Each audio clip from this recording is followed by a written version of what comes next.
Five.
What? He was just under five. Tuesday, still hasn't been addressed. I called. See, that was another thing. I said, are you willing to pick up the tab if we push this down the road and price goes up?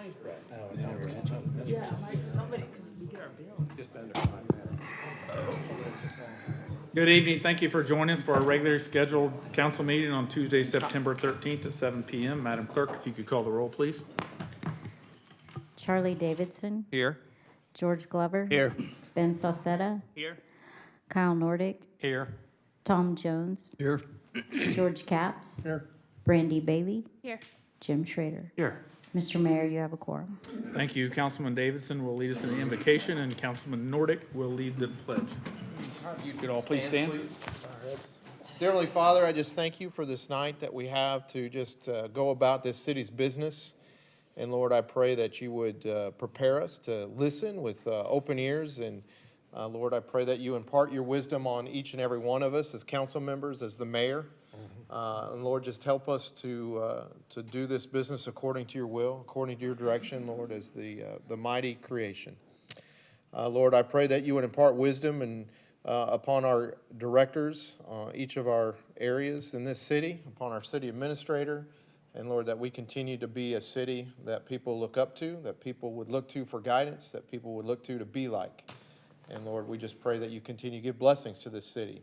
Pray protection for our first responders, God, our police, fire, EMS, that you would continue to, Lord, give them protection as they work each and every day to protect us. We just pray this, we ask all this, and lift this up to you in Jesus' precious and holy name. Amen. Amen. I pledge allegiance to the flag of the United States of America and to the republic for which it stands, one nation, under God, indivisible, with liberty and justice for all. Thank you. Be seated. Okay, we'll start out with approval of the agenda, and I would like to ask to add for item 11, an off-agenda item to consider a matter related to the existing court order in the lawsuit between Park City and Rural Water District 2. That'd be item number 11.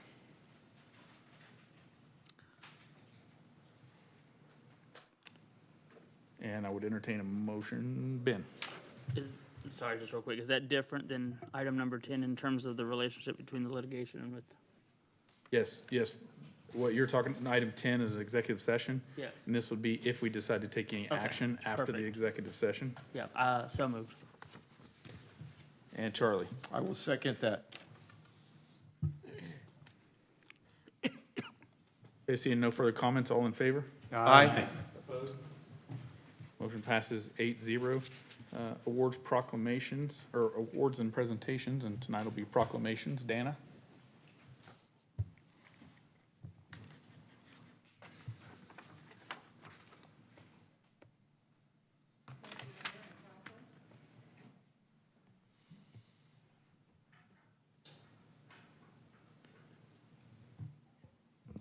There we go, thank you.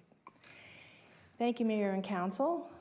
The following is a proclamation on September being Blood Cancer Awareness Month. Whereas an estimated more than 1.5 million people in the United States are either living with or are in remission from leukemia, lymphoma, or myeloma. And whereas every 180 seconds, someone in the United States is diagnosed with blood cancer. And whereas a cure for lymphoma can only be realized through advanced cancer research. And whereas awareness and education are powerful tools in the race to find a cure for lymphoma.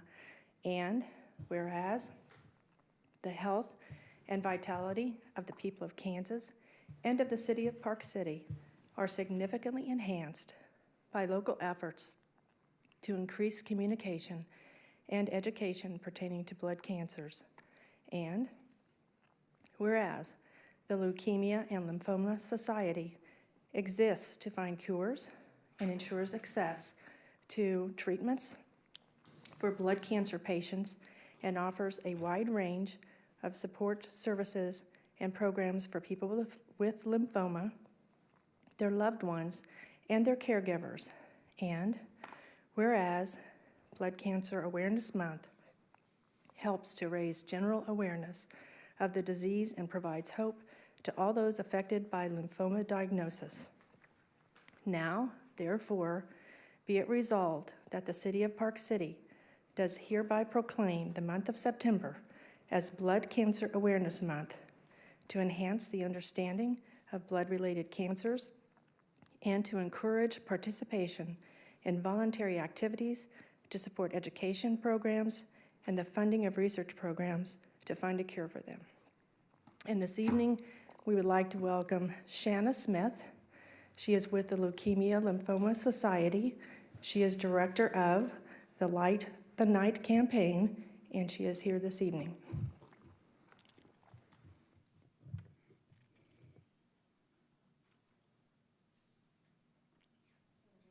have the proclamation. The blood cancer.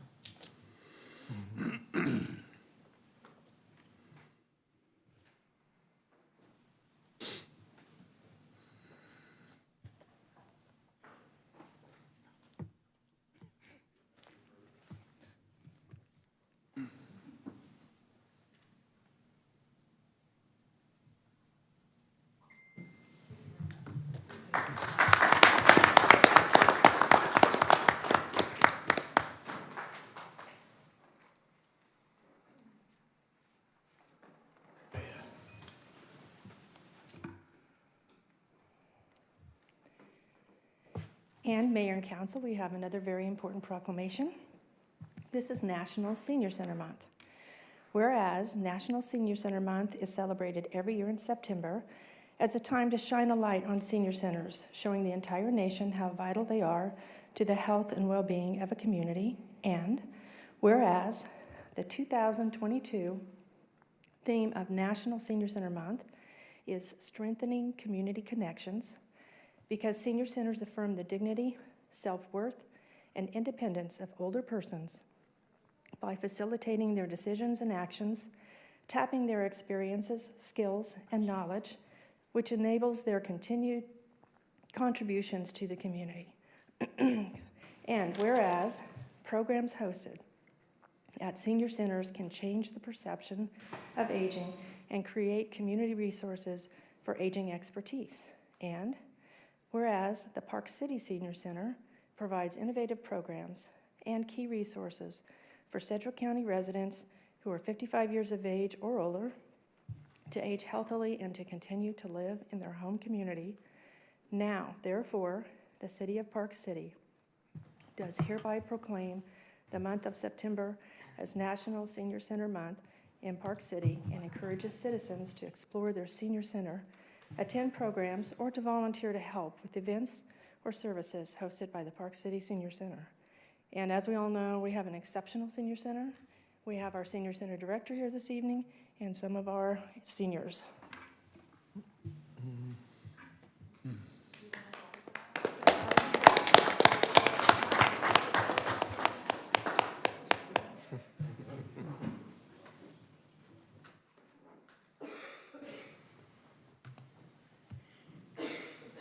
Are you needing me to say anything? Okay, wonderful. Well, here we are. This side? Yep, on that side.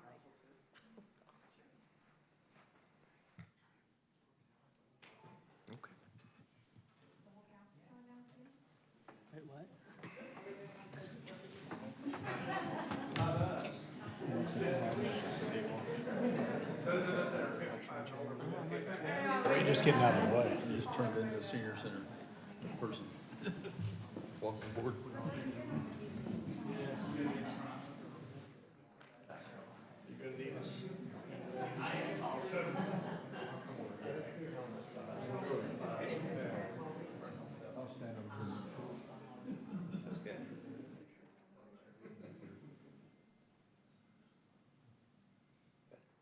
Thank you very much.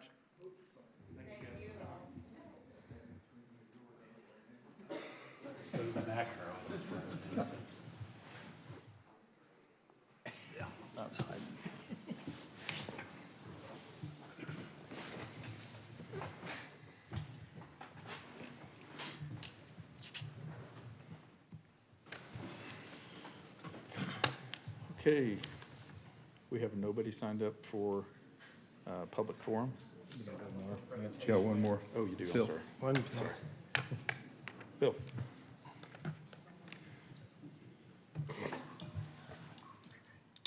Mr. Mayor, council members, this evening I'm here to talk about a drug called fentanyl. You know, fentanyl's been in the news a lot lately. There's a campaign that has started across the country. In fact, last week I was privileged to be at a press conference with Sheriff Easter and some of the other chiefs throughout our county to launch this campaign. It's called One Pill Can Kill. And that's the unique thing about fentanyl. There hasn't been a drug really that has been able to kill with just one pill. I can give you the numbers, and I won't give you all those because I have something a little bit more personal to say about it. But last year, about 71,000 people in the U.S. died by overdosing on synthetic opioids, which includes fentanyl and mostly is fentanyl. That was up from 58,000 the previous year, from 58,000 to 71,000. And if you look at the graph, it's shot up like a rocket over the last 4 or 5 years. Fentanyl is 100 times more potent than morphine, 50 times more potent than heroin. And it's being pressed into pills that look exactly like prescription medication. It's also being mixed into other illicit street drugs, including heroin and methamphetamine, cocaine, and yes, not commonly, but even into marijuana. It's being mixed into marijuana. The problem with this is that folks are getting it and they don't know what they're getting. And very often they think they're paying extra to buy a pill that they think is OxyContin or some other prescription drug because they think that it's safe. Most of these folks have a substance abuse problem. They're addicted to these drugs. And so in order to continue to take the drug, perhaps their prescriptions may have been cut off by the physician. They turn to street drugs and often to what they think is a prescription drug. The problem with that is that we don't know what's in that pill. And very often the amount of fentanyl that's in that pill is much more than what they expected. We've seen the devastation, across the country, but even here in Park City, our officers have unfortunately had to deal with some of the devastation. Some of our officers have done CPR on people who've overdosed. They've been there when EMS has treated other people who've overdosed. A while back, I was present at the scene of a place where a young lady overdosed and passed away. She had come home with a friend in the middle of the night in their car. They pulled up in the driveway. The one lady lived there at the home, and they decided to use what they thought was Xanax. They both fell asleep, and after a while, the young lady who lived there got up and went inside, left her friend in the car, and that was probably 3 or 4 in the morning. About 12 hours later, the young lady who was in the house went back outside to check on her friend in the car and found out she'd passed away. I was there to see the look on the faces of the family members, the friends, the devastation. This young lady who just thought she was taking, some medication, and it was too much. Her body couldn't handle that. How do we stop this epidemic? There's a lot of factors involved.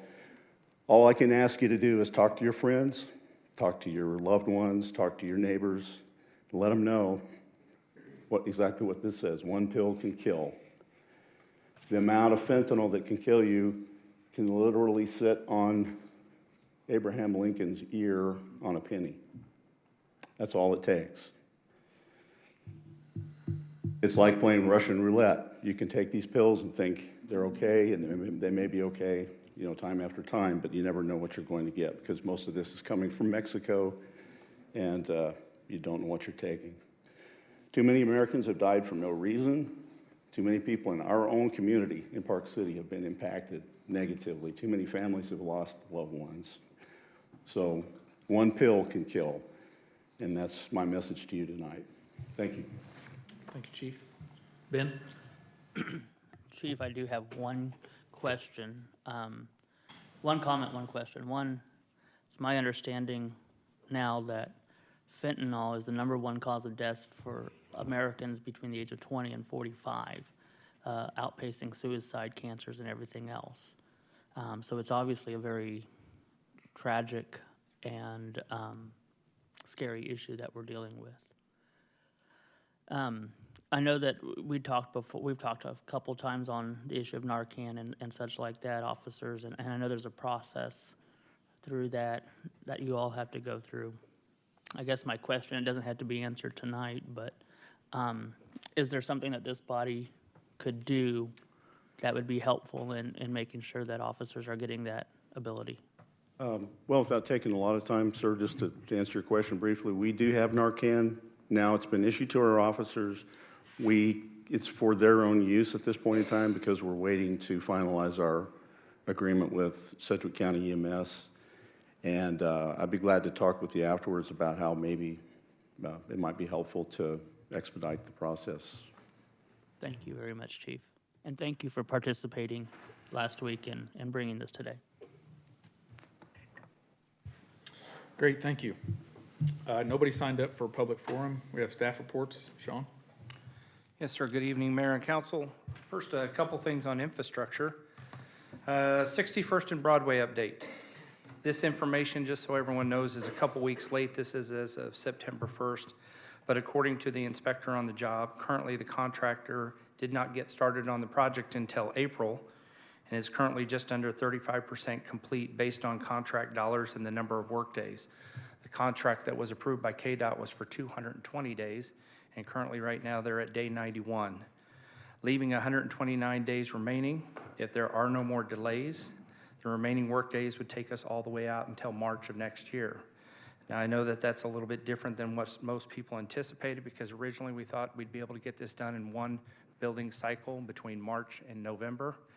The expectation was at the time the engineers had originally anticipated that this job would take somewhere around 190 days. So with 220 days, it threw on extra work days, and that's why we're looking at more towards March of next year. So other infrastructure issues going on right now. I know that there's new houses that are up off of 69th and Hillside, new duplexes off of 69th and Hydraulic, and there have been people who have expressed concerns about the condition of 69th Street itself.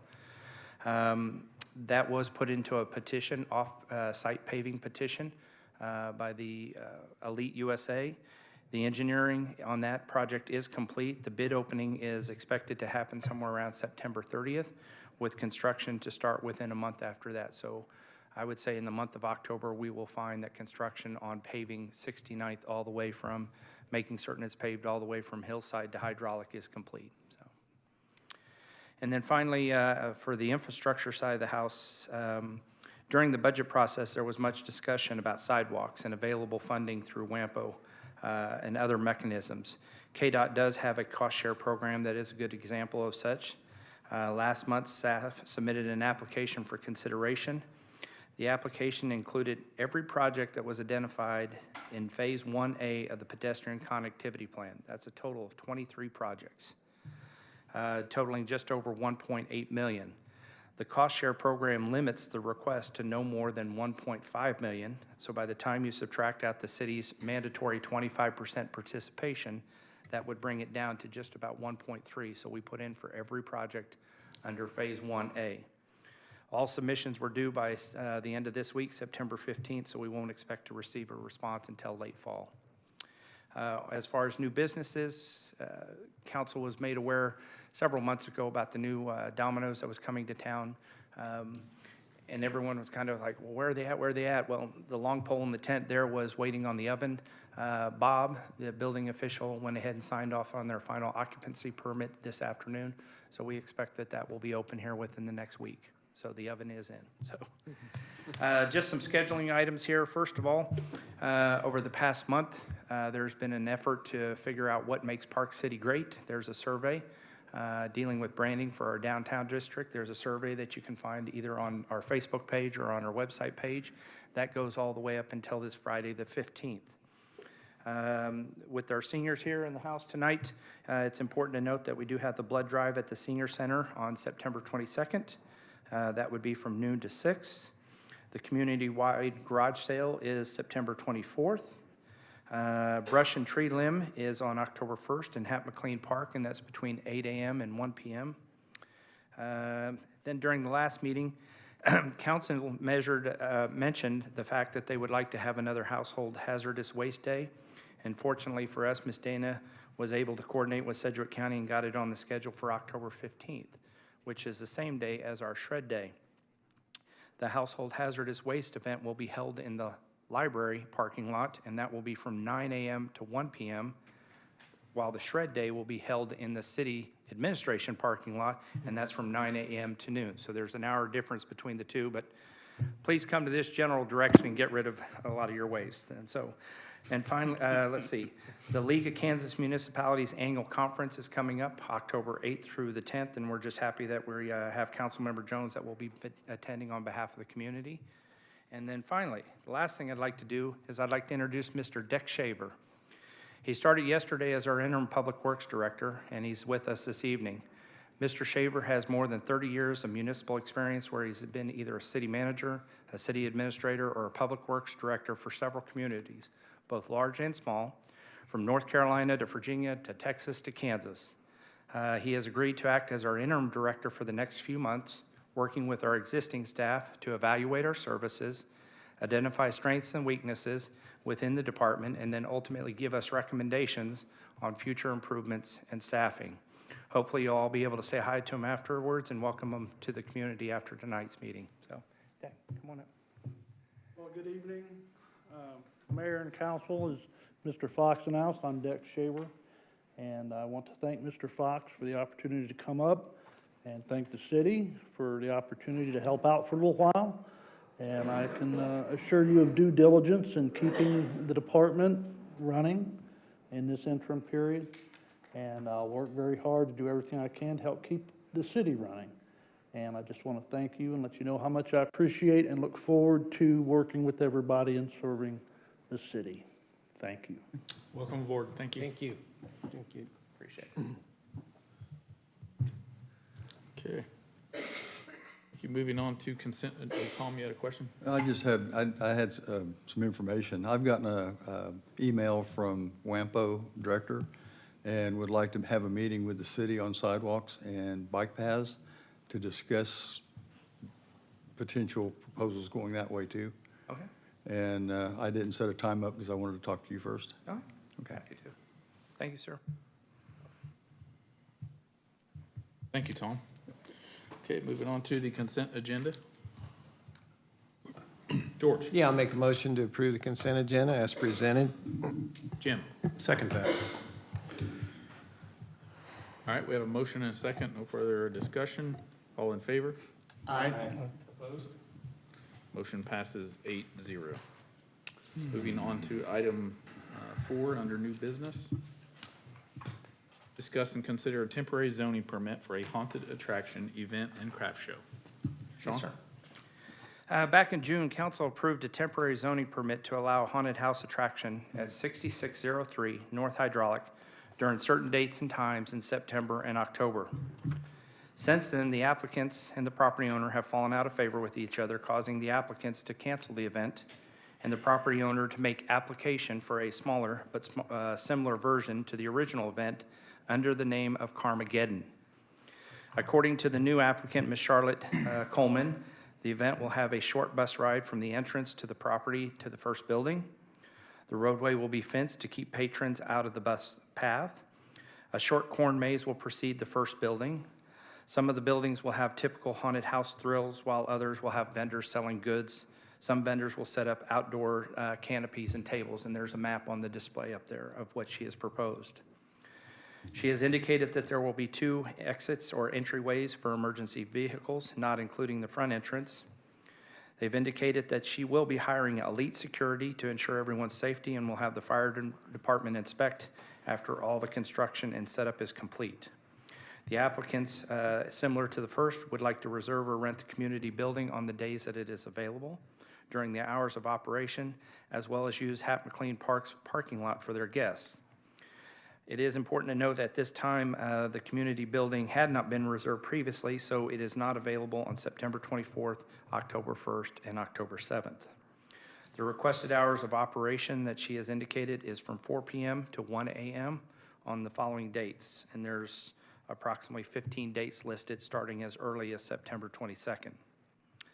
Unlike the previous applicant, Ms. Coleman does not intend to use any loud instruments such as a chainsaw, but instead said she was opting to use church bells or school bells and a standard horn on a school bus. The reason why it's coming to council is under City Zoning's Regulations, Article 6, Section 101, Subparagraph A, a temporary zoning permit for community celebrations, farmers and arts and craft markets, carnivals, circuses, music festivals, religious revival services, or similar outdoor events, and Halloween or haunted houses may be approved with conditions by the governing body or their designated representative. For council or for Hap McLean Park, the hours are set by ordinance, which are from 6 a.m. to midnight. So if they were gonna use the park, they couldn't go past midnight based on ordinance, correct? Not unless council allows it. Okay. And I noticed in the packet here, we do require liability insurance for the event, and there's nothing posted in the packet that has that information. I have reached out to the applicant 2 different times this past week and indicated that it would be required that we would have to have a copy of the insurance as well as a copy of the contract with the security company, and as of this date, neither one has been provided. Okay, is Ms. Coleman here? Can you come forward, please?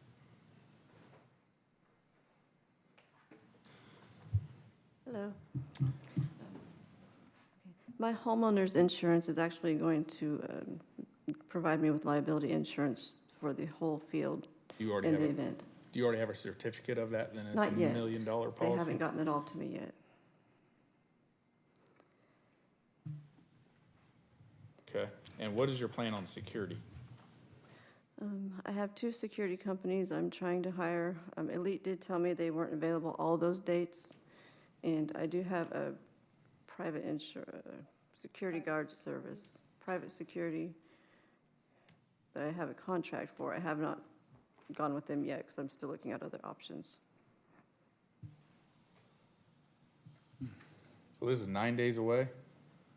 Yeah, I probably don't intend to open until October 8th. I'm gonna open this up to council. Ben? Yeah, I do have a couple questions. Coming from the insurance world, I'm very, very extremely skeptical that your homeowner's insurance is covering a business event. That does not happen because it's a personal policy versus a business commercial policy, and those two don't generally equate. I mean, it's a very rare exception to that if there is one. So I really highly doubt that because your homeowner's insurance policy is not meant for you to carry out business on your property.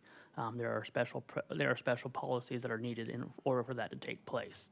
So I don't know if your insurance provider gave you wrong information or not, but that is 99% of the Today. time. I'm sorry? I spoke with them today, and they said that was available.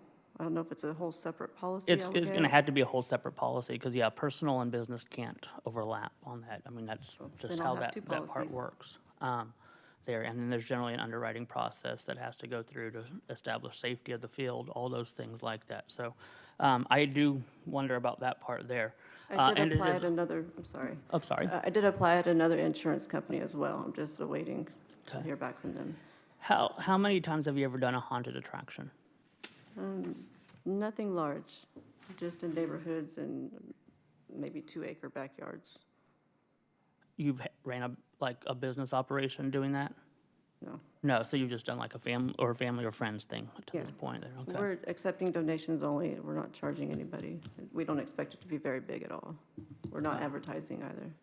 Okay. The other question I had, obviously, this has been one of the issues I've not been as big a fan of in general, just because of location and such like that. I noticed yesterday when I was driving through, there's still a lot of the haunted houses and such like that. They're on the property prior through this whole process there. And I don't want to get into the weeds on this part, but it seems like it doesn't seem like the new plan matches up with, it seems like it's continuing on the same path as the old one based upon what's It still is out there and the same everything. buildings. I'm asking for a zoning permit to keep those buildings up. Okay. Here's my concerns. One, I still don't like the 1 o'clock in the morning. I never was a fan of that before. I'm still not now. Because of the parking, the police presence that is needed, because the security that is hired can only do so much work. I'm fine with midnight, actually. Yeah. And so, that's one issue there. The other issue is, again, not having any experience running something like this in terms of issues at previous places outside of what was being done here. It's generally not just a 2-week out or 3-week out idea of let's go make this happen and see what takes place there. So with that, I'm going to make a motion that we deny the temporary zoning permit for the haunted attraction event and craft show. Kyle? I'll second that motion.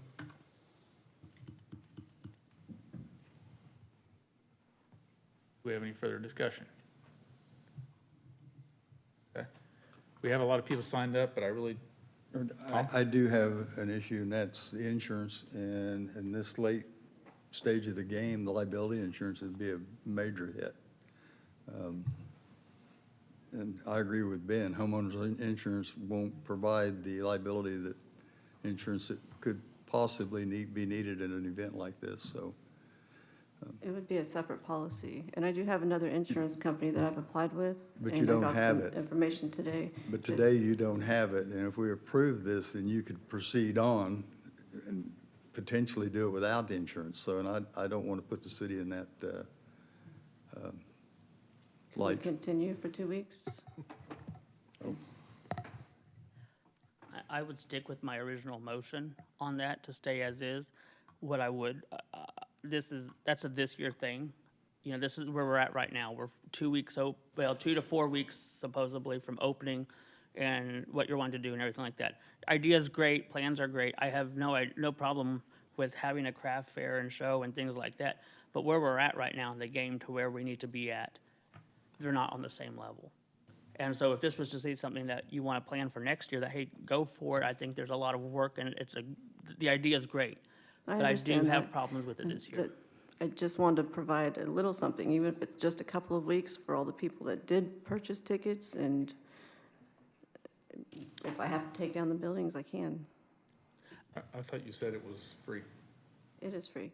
People already purchased tickets for the previous haunt that was going to be there and have not been refunded. So I just want to provide something for them. Okay. So we have a motion on the table. There is some people signed up, but I really don't, I don't want to look like I'm trying to silence them, but I think we need to at least take a vote on this to see if they really even want to come and talk. So, all in favor, raise your hand. This is denying the permit, okay? All, motion passes 8-0.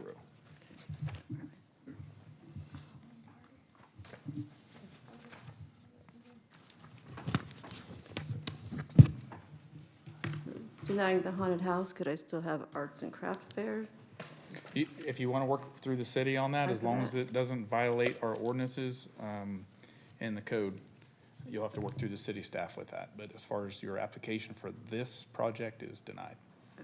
Okay? Thank you for coming.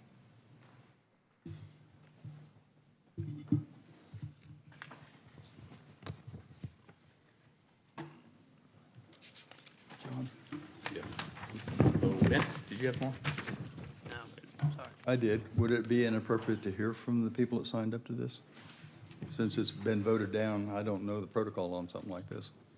I'm not sure really what the use is of it. I mean, Be no value, okay. I mean, I'm just guessing that everybody is speaking in opposition to it. Is it- Okay, all right. Thank you guys for coming. We appreciate it.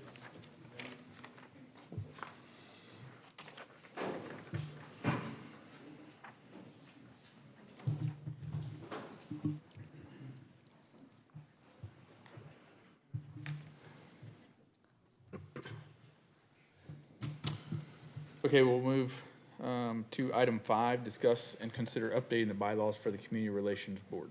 Sean? Yes, sir. Attached to our updated bylaws for the Community Relations Board, it says in there proposing 3 amendments, but actually it'd be proposing 4 amendments. The first one is increasing the membership from 7, that is required currently, up to 10. The second removes the residency requirement to serve as a board member. The third is to change the appointment month from May to January to coincide with their normal events that they have going on. And then the fourth is to go back to the original bylaws that were approved when the board was first established back in '29, where the meetings were conducted on the 3rd Tuesday of the month at 7:00 p.m. About a year and a half ago, the bylaws were amended to move that to the 2nd Monday of the month, just to accommodate schedules of the board members at the time. Those are no longer board members, and so they're wanting to go back to the original time and place of the 3rd Tuesday of each month at 7:30. Okay.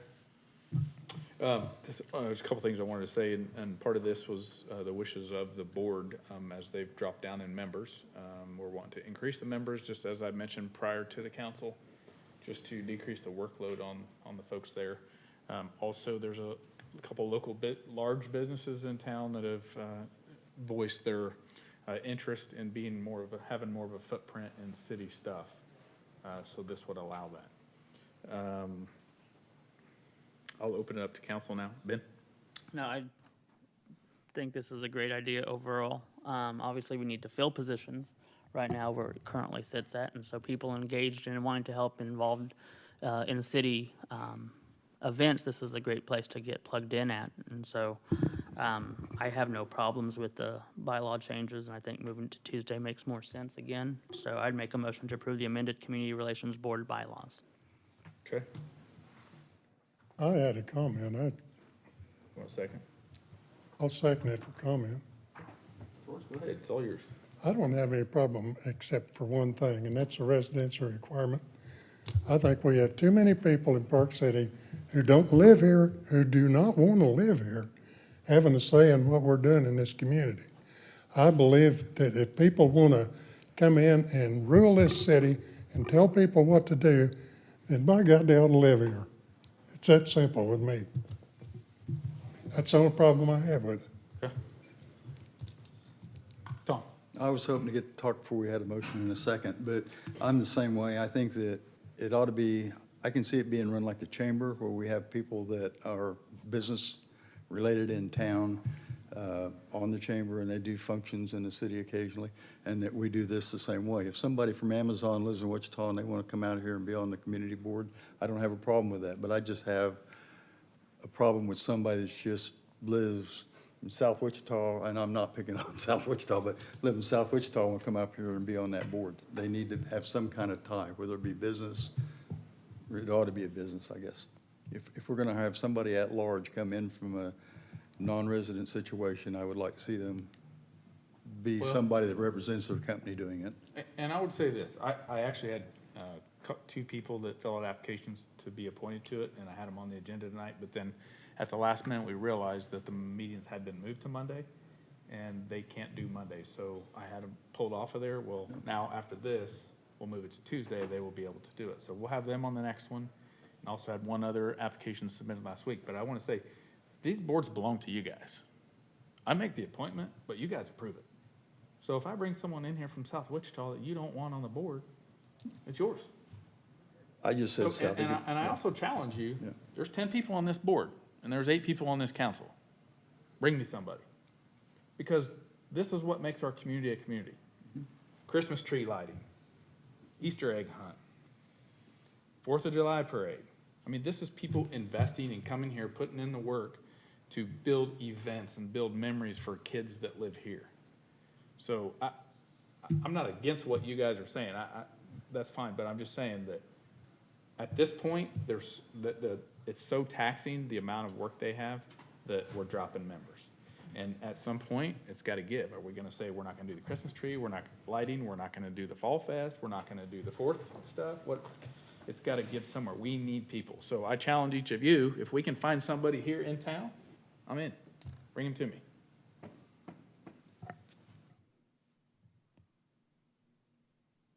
I'm just going to say, if they're business related or appointed by or active in a business, like the casino's supporting a lot of things in town. They support the 4th of July. If they want to put a representative on there or somebody from the casino wants to be on there, somebody from Amazon, I don't have a problem with that. I do have an issue with somebody that is not related to any business up here or live in this area, maybe not even have any relatives in this area being on the board. And I think that's part of what George is talking about. So. Well, I could add, I don't have a problem with people associated with businesses, but I'm talking about people just outside coming in here wanting to tell us what to do. You know, we've got too much of that already. I'd like to see Park City people run Park City. Sure. Kyle.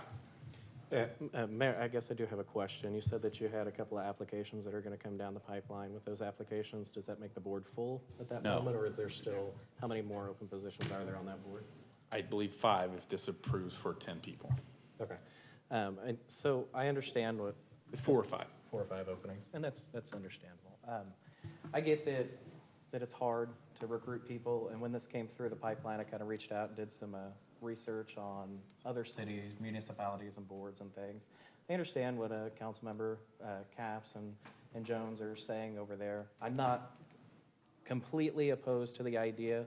I would like to see maybe an at-large number be capped at, either half or lower than half to retain Park City people on the board and everything. But I also understand where you're coming from. You challenged us. There's 8 people here. We can bring people to the board as well. So that would be my only ask, is that if we could amend the motion to have a cap on the number of at-large members being appointed to this board. The bylaws are established by the board. They've sent them to you for approval, so if you want that to happen, you can send that message back to the board and ask them to make those changes. Okay, thank you. But again, I would say you guys approve, and gals, approve the appointments to that board. So when those appointments come to you, if you already see 5 people that don't live here, easy reason. Ben? Yeah, so we can send back with the recommendations is basically, but we can't, for lack of better words, we can't line item veto any of the recommendations and approve. You cannot approve them, Yeah, but if you want to approve some and not approve something else, you can send that message back to them, and they can then focus on what you don't approve. so because John has a great point here, we have 2 people and they're great young people within our community that are gonna be phenomenal for our board. If we don't approve it tonight, I'm just asking for clarification. If we don't approve what's been presented tonight, if we say, hey, there's a couple changes we wanna make, we can't approve the date change and the number change tonight. We either have to approve it as what's been presented or not. Is that correct? No, I think you can approve the Parts of bylaws it. with the exception of Okay. Okay. assume now it's not a number issue, it's only the residency. Yeah. So you can say that they have been Okay. approved except for that. Okay. And send that back, and they could send it back to you again with the lack of a residency requirement, and then you could consider it again, or they could change that, or they could cap it. They can do Okay. Whatever. Thank you. I just wanted to get the clarification to know on that part. I get all the arguments here on this part. Bob ran our car show for how many years? I don't even know. And he was not a Park City resident. And he ran that sucker Jerry? great and was phenomenal with that. So I don't know if you necessarily have to be a Park City resident to make a great event happen for our community. I do get, though, again, and I understand the business representation. I know that came up in our conversation during the board meeting, was about having that if we're going to have out-of-town people, that they need to have some tie to the city or to the community.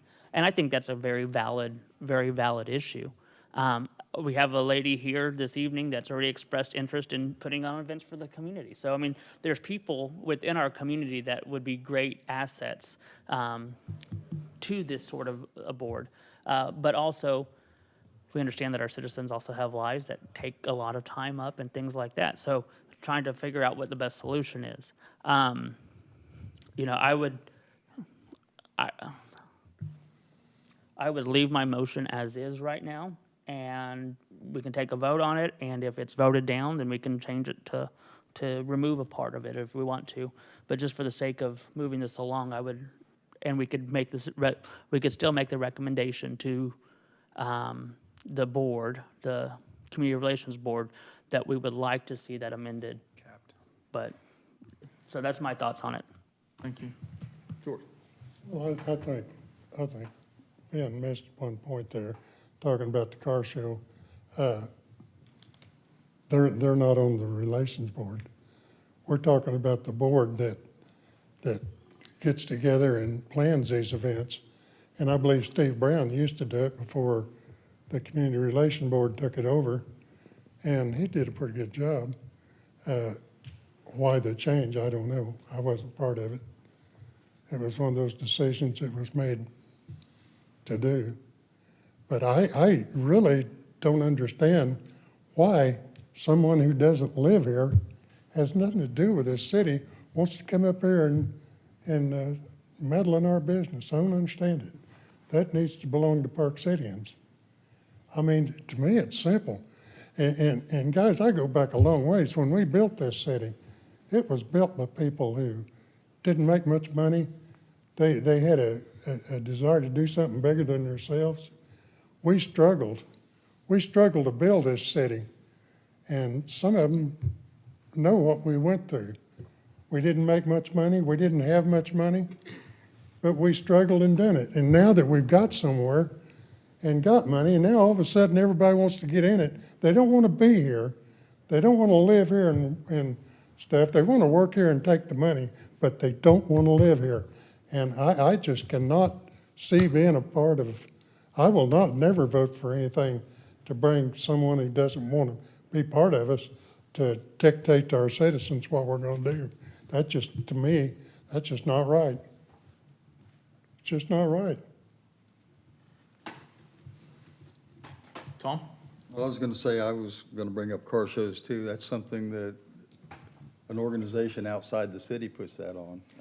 During that time, Steve and Bob were actually chair and vice chair of the Salute to Freedom. Car So show. it was an out-of-city person I that understand. helped organize our Salute to But Freedom it can event. be. Events sponsored in a big event like that can be from outside people that are not necessarily part of the committee. And if we're going to vote on the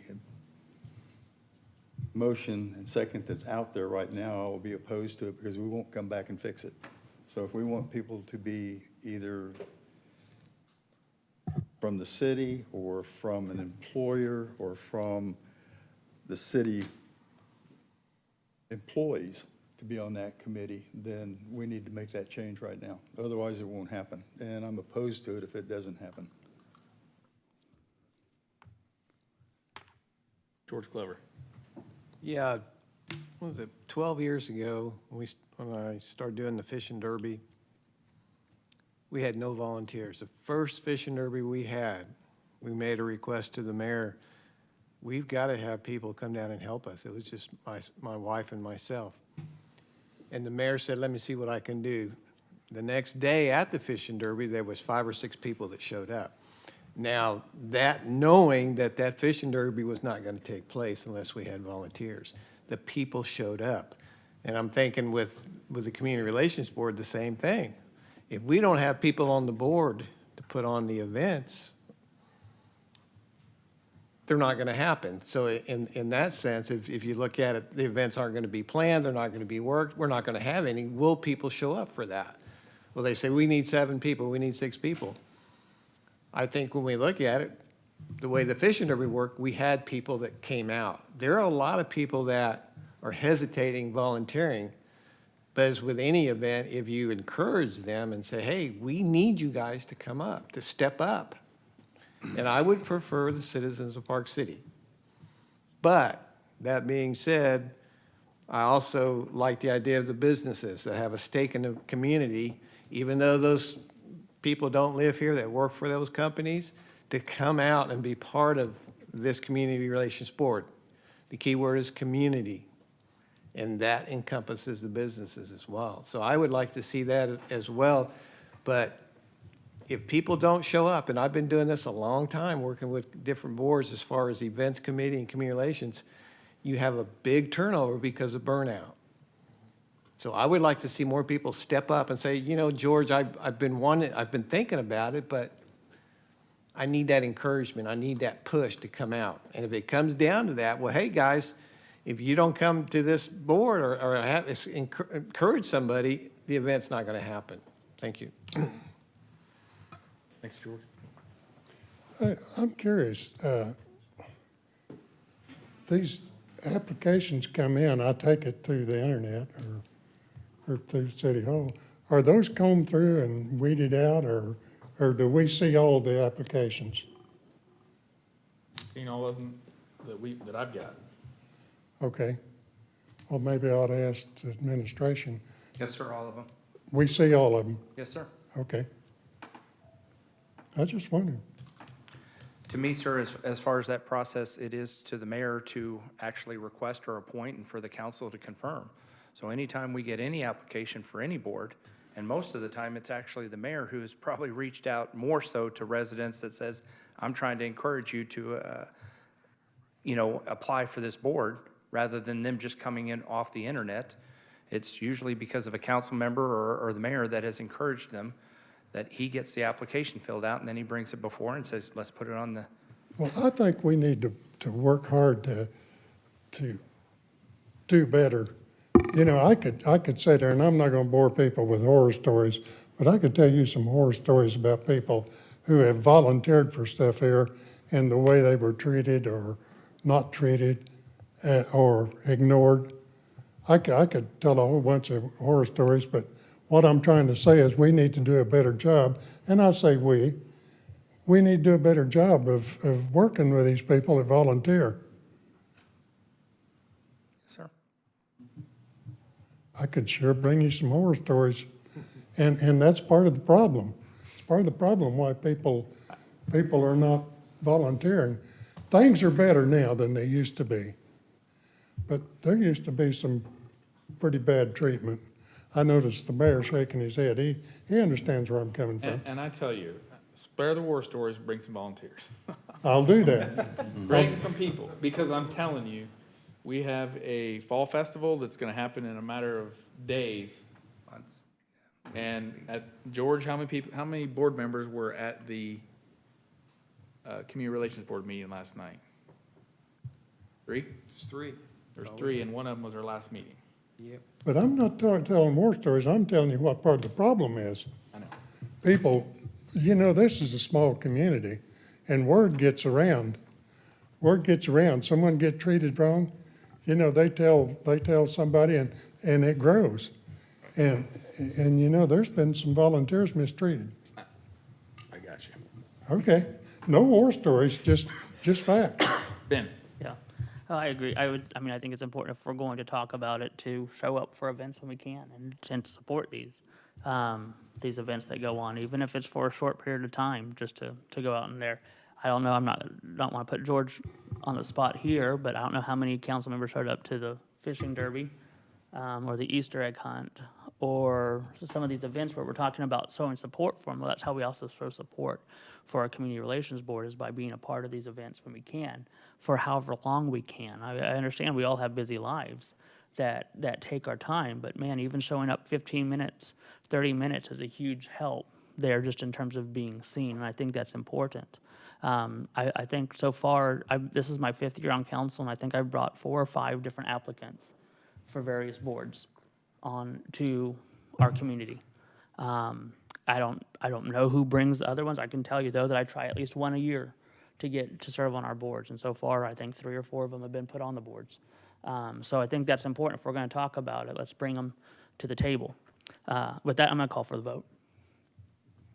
Is that a motion? I already made a motion. Pushed my Call the button. question? Call the question.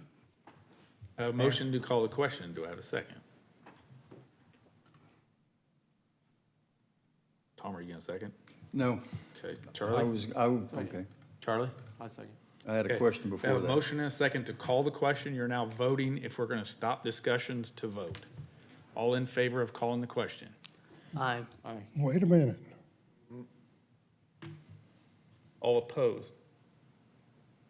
Are you talking about for calling the question Yes. opposed? That was an aye. Well, I'm opposed because I need a question answered. I did too, and that's why I had the button pushed. All in favor of calling the question, raise your right hand. 4. Okay, opposed? Okay, the mayor votes nay, so we're still discussing. Tom? I was just asking, we've got a motion on the floor, if the person that made the motion would amend the city residency or business or whatever, so it would change my vote to a positive. Otherwise, I'm voting no. You already said You that. can't amend the bylaws. You We can take exception to approve them that. or deny them, or you can approve them in part and deny them in part. I agree, but the motion as it stands is all or nothing. Yes. Yes, but he can't amend it to change He anything. can amend the motion to send it back for residents. Can I make a motion? Yes. Is what he's asking. For an amendment? See? Wait, I think Okay. you were gonna say that. Yeah. So,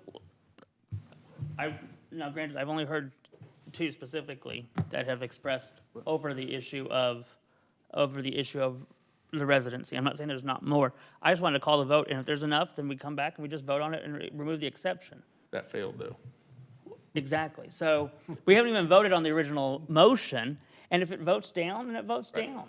Yeah. And we come back and we come back and got just take that out. That's all I'm asking for. Gotcha. Well, just all I vote. was looking for was, I want the residency on there. That's all it takes to get a positive vote out of me. Okay, all right. I mean, if we have enough that are saying we want the residency, then Jim's next. I just want to weigh in on it. There's enough questions here about the residency that I'd probably like to see it addressed. so I will, But I would like to see something passed tonight so we could make changes to facilitate at least what we can so we can get some members on here. So I'm not making an amendment or a motion. I just kind of wanted you to know what I was thinking because I've been quiet until now. Thank you, Jim. Ben? yeah, I will. I am more than happy to amend my motion to strike the residency requirement if that's the issue that a majority of the council is there. I will remind us that Sherry Bosnitz also served on this and ran events as a non-citizen of the city for 3 years on the CRB that the council approved. And whether we want to count it or not, Bob was still a member of the organization that we gave money to as a city to run the 4th of July event. So we have always sponsored people from outside of our city serving on a CRB or on an events organization that we supplied money to. So I'm fine either way, but that's been the history. Okay, so just for clarification, is what you're saying, I approve the bylaws changes as presented with the exception of the residency. you want to approve number 1 and number 3 and send number 2 back to the board? Correct. And do you have, And number 4. And number 4 as was well, added. which I need to clarify, because I said 7:30 earlier, it's 7 o'clock. 7 o'clock PM, sorry. okay. And in sending that back, do you want a recommendation on, you want to say like 40% of the board can be from out of town? I mean, I would suggest giving some guidance instead of just kicking it back to them. yeah, I mean, what are we gonna consider out of town? Now we gotta have that debate. Are we talking about businesses? Can people, if Amazon wants to send somebody to the board, do they count towards that 40%, or are they not part of that 40% because they're a business within there? I say Leave it alone. residency. If they don't live in town, Okay, They so would 40%. 4 out of them can be from outside the city there. And if we want to put on the stipulation that they had to be tied to a business within the community, that's fine too. But I think that we need to give them some leniency because we have a lot of businesses within our community that are supportive of our events such as Crosswinds, Amazon, and several others. So I think we need to give that leniency to them to be able to support and appoint. so we'll try 40%. If it doesn't work and they still can't get people, we bring it back. It's no big deal. Charlie, did you have something? No, I withdraw, thanks. All right, Jim? Just to add that I would support either live or work here. Okay, Tom? I'd like to see it left at 3. I don't know why we're changing it other than the Park City residency, so, but I'm, Okay. All in favor? I, Opposed? Motion passes 8-0. That was easier than it looked. Thank you, guys. That was a good conversation, really. I mean that. All right, item 6, discuss and consider approval of change order from Meese Construction for water improvements for Bar Estates addition. Sean? Yes, sir. In March, council approved a contract with Meese to complete both water and sanitary sewer improvements for Bar Estates. The total contract was for $342,110.50. And it's broken down there on the staff summary for both water and sanitary sewer. As mentioned previously, during construction, it was determined that the plans erroneously identified CC Way's line as the connecting main instead of the city's main, which is located on the south side of 53rd Street. Attached is a change order number 1 for $67,762.50 to repair the connection to CC Way's line and then tie the water lines into the Park City main on the south side of 53rd Street. It's already been included in the amended petition that was approved by the council at the last meeting. Jim? Just a question, I'm trying to remember if we talked about this before, but we dug down, this is another situation of unmarked lines. But we actually started to tap into the incorrect line, and now we have to repair a line. How, I mean, That is correct. are the lines physically, that when they get down and they look at them, are they the same? Do they look the same? In this particular case, on the south side, right at 53rd Street, both of them are big lines. I think one is a 14-inch line and one's a 16-inch line. And more times than not, if you just sit there and think about it, you wouldn't expect, if you were to dig into the ground, that you'd be hitting somebody else's line. You think you're within Park City, so as soon as I'm digging down and I hit a line, it's probably Park City's line. But we are a little bit unusual in the fact that we have CCUA's main line running from Bel Air to the plant happens to be right along the same path. So ours is on the south side of the street.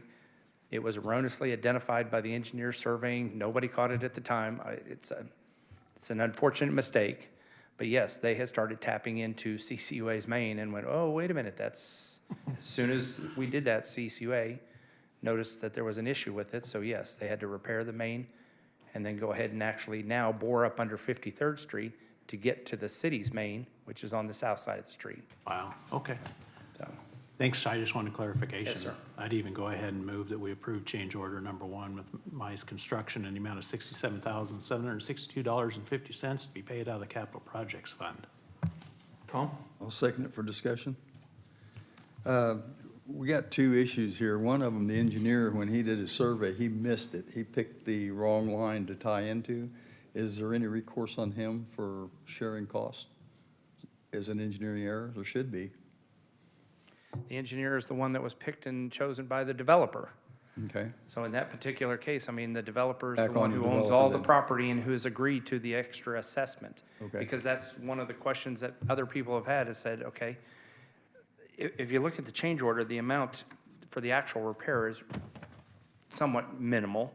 Had it been identified, first of all, in the first place correctly or appropriately, they would still have to bore up under 53rd Street to get it there. So the vast majority of the change order would have been required one way or another. But yes, it's unfortunate that part of this is a repair, but at the time, the developer is the one who owns the land and says, I'm okay with that being assessed. Well, and the next thing is our due process and plans approval, shouldn't we have caught that? Should have, yes, Okay, so part of the liability will be back on us. yes. Okay. That's it. Are you suggesting that we pay for this? No, out of I'm our not budget? suggesting anything because it's already a done deal, but I'm just saying that we need to Like I watch said, our plans reviews when we look at stuff like this because like I it said, could have been that way. It is unfortunate because most of the time, most of the people, when you sit there and think, hey, if I'm in Colorado Springs and I dig down, I'm probably gonna hit a Colorado Springs water pipe. But Right. in this particular case, our city engineer did not catch that. Well, I'm just putting caution out there. We need to pay more attention, okay? Yes. Okay, all in favor? Aye. Opposed? Motion passes 8-0. We're moving to item 7, discuss and consider approval of bid from Pearson Construction for water, sanitary sewer, and paving improvements for Saddlebrook Third Edition Phase 2. Sean? Yes, sir. Saddlebrook Third Edition, Phase 2 is located on Broadway, just north of 85th Street. Elite USA LLC presented petitions for water, sanitary sewer, and paving improvements back in July and was approved by the council. A bid opening was conducted last week, and a total of 6 companies submitted bids.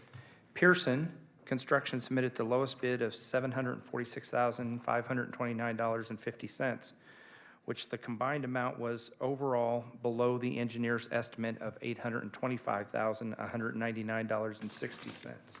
And again, all 3 of them are broken out there on the staff summary.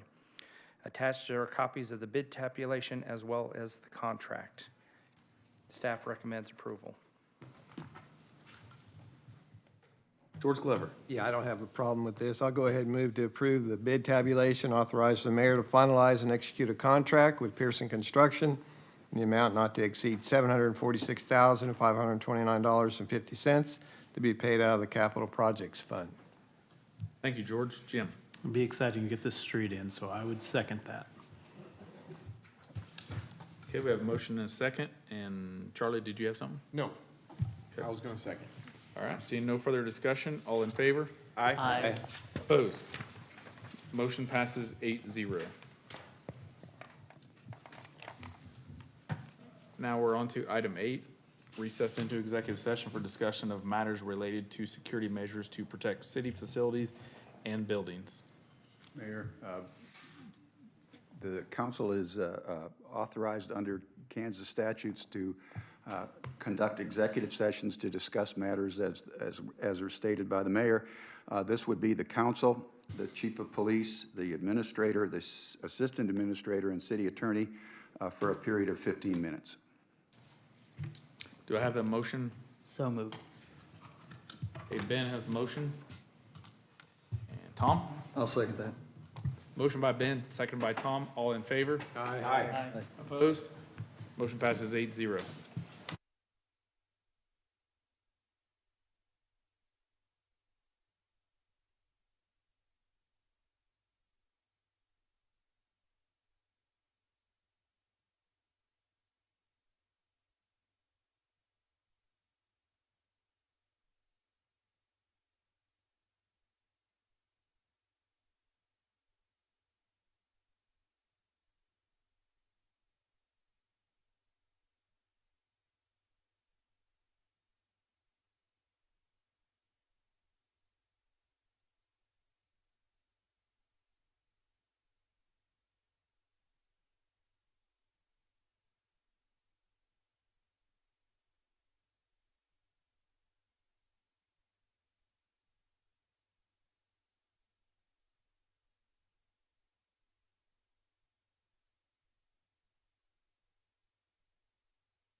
Okay. We got waiting for one more, sorry.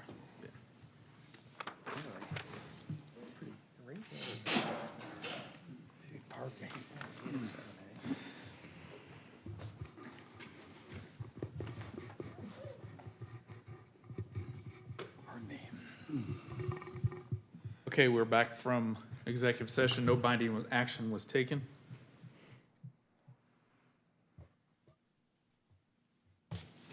I would entertain a motion on number 9.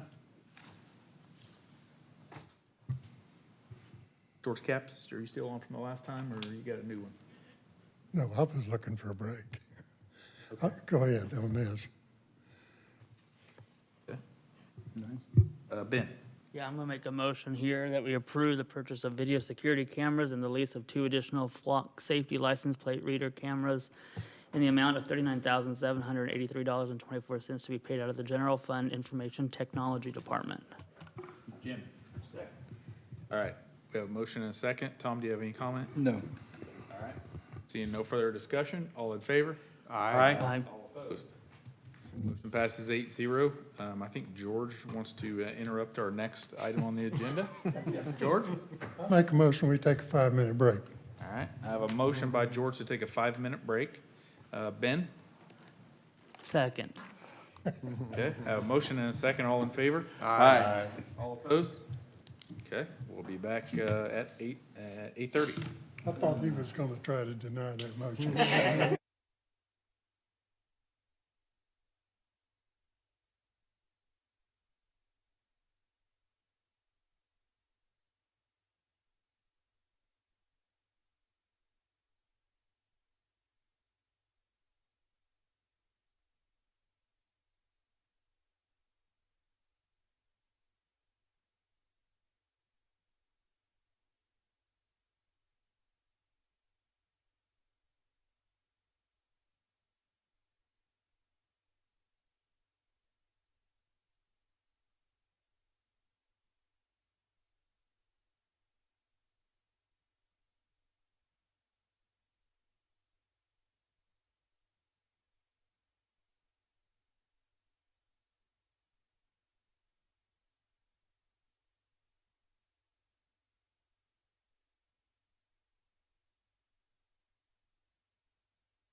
Okay, we're back from recess.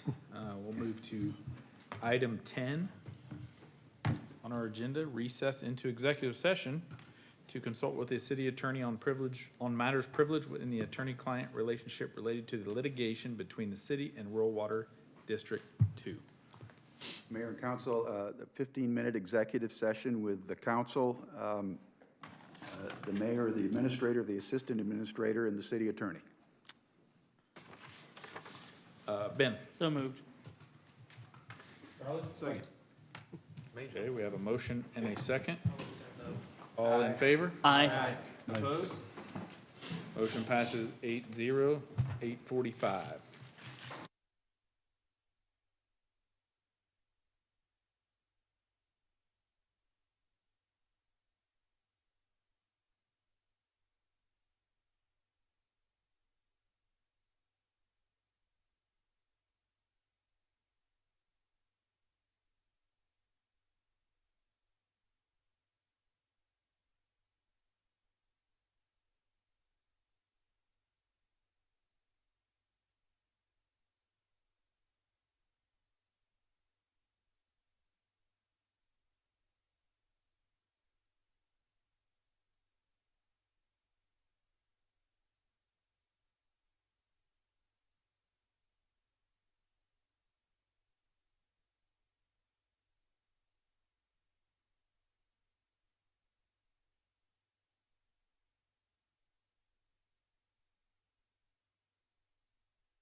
Okay, we're back from executive session. In regards to item 10, no binding action was taken. We'll now move to the new agenda item number 11, which was consider action related to the existing court order in the lawsuit between Park City and Rural Water District 2. Charlie?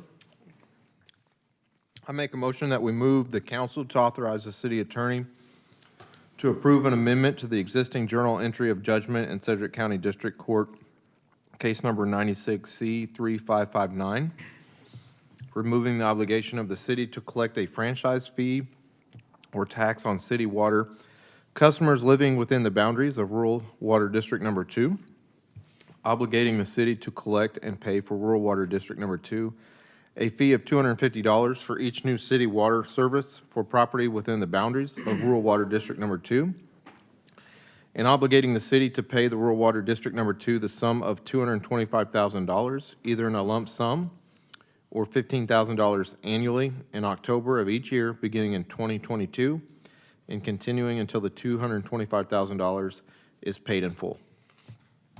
Okay, Jim? I'd second that. Okay. Have a motion and a second. Tom?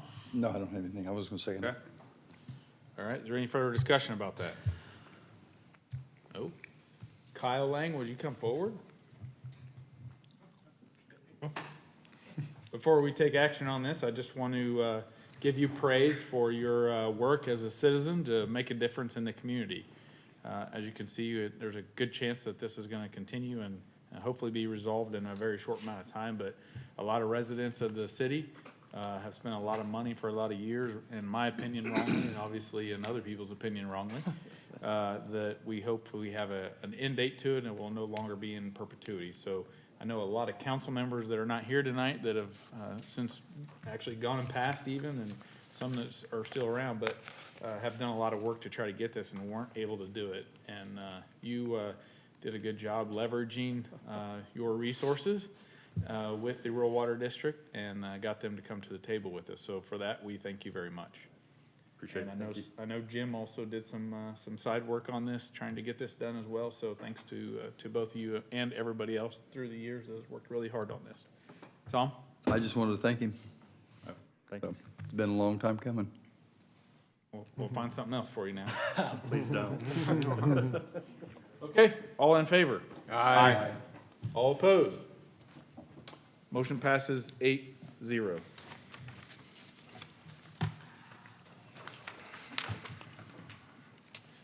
And we have governing body reports. Start with Jim. I don't have anything further to add tonight. Randy. Yesterday, CCUA did interviews for our utility manager. I think we have a good candidate selected, so we've made an offer, so hopefully in the next meeting or so, we'll be able to announce who that candidate is. It has to go to the board next week to get final approval. George. You know, I'll speak from the heart on this, Mayor. Sometimes I come on a little strong. That's an understatement, but I tell you what, I was here in the early days, before we were a city, and I tell you what, we were treated like dirt by people outside this city. We were not treated right, we were looked down on, we were made fun of, called names, and it was a struggle to come up through. And if I come on a little strong about my feelings about Park City, I hope I don't offend anyone. I can't help how I feel, but I went through it, I lived through it. I know none of you guys on the board have, but the only one that have any idea of what it was about would be Chief Bastian. He was here in the early, he knows how we were looked down on and put down and stuff. And, you know, sometimes I get a little thin skin about it. But if I offend anyone, I apologize. That's all I have. I love everybody here. Thank you, George. Tom? All I got to say, it's been a good night. It's been, I think, a good meeting tonight. Kyle. I just want to say welcome to our new Public Works Director. I appreciate you taking the time to apply for the job, and I do look forward to reading your report. Ben? Yeah, this Saturday is my convos and coffee over at Leakers. So come on out there, 9 o'clock. They're looking forward to that. And then also, wanted to make mention there, Park City lost one of our former city council members, who served for 10 years here in the city over in Ward 1. Dave Robbins passed away, about 2 weeks ago. Dave and I interacted in several different areas, not actually in Park City politics because he had moved out before I moved over here, but he was a longtime volunteer at the Aviation Museum where he loved to volunteer his time 3 and 4 days a week. Last year, he cataloged over 400 and some volunteer hours at the museum. And in talking with his daughter who came down from Tennessee for it, she said he loved going out and seeing them, but he'd always schedule his trip so he could be back to volunteer at the museum because he was a shop lead. But in our time talking and everything, he would always talk about his time in Park City with great fondness. And so appreciate the work that he did in his service here to the community and then just throughout our area as well. So. Thank you, Ben. George? Yeah, also condolences for Dave Robbins. I used to work with Dave in the past, and I know that he had a lot of integrity and honesty, and he was real passionate about his work here, the time that he spent here on the council. So I just wanted to thank him for that. Thank you. Nothing, Mayor. Nothing. Okay. Only thing I was gonna add is I got the new home permits issued for the year. We're at 18. So we're way far behind where we were in past years. Last year, the full year, we had 101. So we're very low. The month of August, we had 0, which is usually a month that they pull permits. So, I tell you, I just really think that the bottom's gonna fall out of this whole labor crunch and these things going on right now. And I think, I hate to be pessimistic, but I think we're up for some pretty tough times, and hopefully things will continue on a good path for us because we're really on good financial footing and things are going well. So Dave Robbins, I appreciate the comments about Dave too. I actually, his vacancy was the spot that I ran for when I came on. So Dave did a really good job. So he's hard shoes to fill. I remember he was one I remember coming and watching council meetings, and he'd always talk about the drinking water because he was here when the CCUA first got started. So he was a big supporter of the drinking water and the CCUA because they came a long way in those first few years. That is all I have. I would entertain a non-debatable motion. I already shut you off. So Ben? I'd make a motion, we adjourn. Tom? Second. All right, we have a motion and a second. All in favor? Aye. Opposed? All right, we are adjourned. Come out and fish with me.